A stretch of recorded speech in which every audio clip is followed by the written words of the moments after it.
აფხაზეთის ავტონომიური რესპუბლიკის უმაღლესი საბჭოს 2023 წლის საგაზაფხულო სესია გაიხსნა. სესია აფხაზეთის უმაღლესი საბჭოს თავმჯდომარემ ჯემალ გამახარიამ გახსნა. მან კოლეგებს საგაზაფხულო სესიის ფორმატში მუშაობის განახლება მიულოცა და მიმართვაში დეტალურად ისაუბრა უმაღლესი საბჭოს მიერ გასულ წელს გაწეულ მუშაობასა და სამომავლო გეგმებზე. გამახარიამ მიმოიხილა აფხაზეთის ოკუპირებულ ტერიტორიებზე არსებული ვითარება, როგორც მან აღნიშნა, აუცილებელია ნდობის აღდგენისა და შერიგების საკითხების წინ წამოწევა.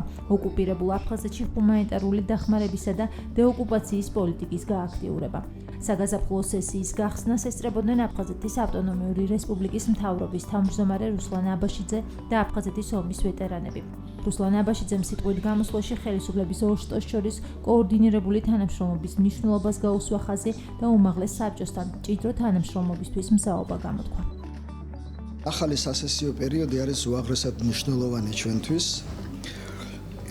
თუნდაც იმით, რომ წელს სრულდება 30 წელი სოხუმის დაცემიდან და იმ უდიდესი ტრაგედიიდან, რაც დატრიალდა 30 წლის წინ.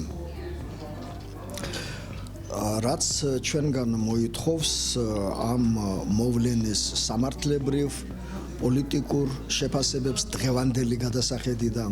არის ბევრი სხვა საკითხი დაკავშირებულია ამ 30 წლის თავთან. ჩვენ მოგვიწევს მთელი რიგი კონფერენციების ჩატარება. წინ გველის ძალიან დიდი მუშაობა საკანონმდებლო სფეროში, განსაკუთრებით ეს უკავშირდება მოქალაქეობის შესახებ კანონში ცვლილებას, რაც გახდა ერთ-ერთი უმწვავესი პრობლემა დევნილი მოსახლეობისთვის, რომლებმაც იძულებით დატოვეს ქვეყანა. ჩვენ აი ამ საგაზაფხულო სესიის გახსნის ფორმატში დაუდასტურეთ აღმასრულებელი ხელისუფლების მხრიდან ჩვენი მზაობა, რომ გავაგრძელოთ ესეთი აქტიური თანამშრომლობა უმაღლეს საბჭოსთან, განსაკუთრებულად იმ მნიშვნელოვან საკითხებზე, რომელიც ესე კრიტიკულად მნიშვნელოვანი არის ჩვენი საზოგადოებისთვის და გამოვხატეთ ჩვენი მზაობა, რომ გავაგრძელოთ იგივე რეჟიმში მუშაობა. ვართ იმედით, რომ დეოკუპაცია მოხდება და ისტორიული, სულიერი ფსიქოლოგიური სამართლიანობა აღდგება. სწორედ აი ეს თეზისები იყო გაჟღერებული უმაღლეს საბჭოს თავმჯდომარის მიმართვაში, რომელიც ეხებოდა გარე პოლიტიკურ საკითხებს და შიდა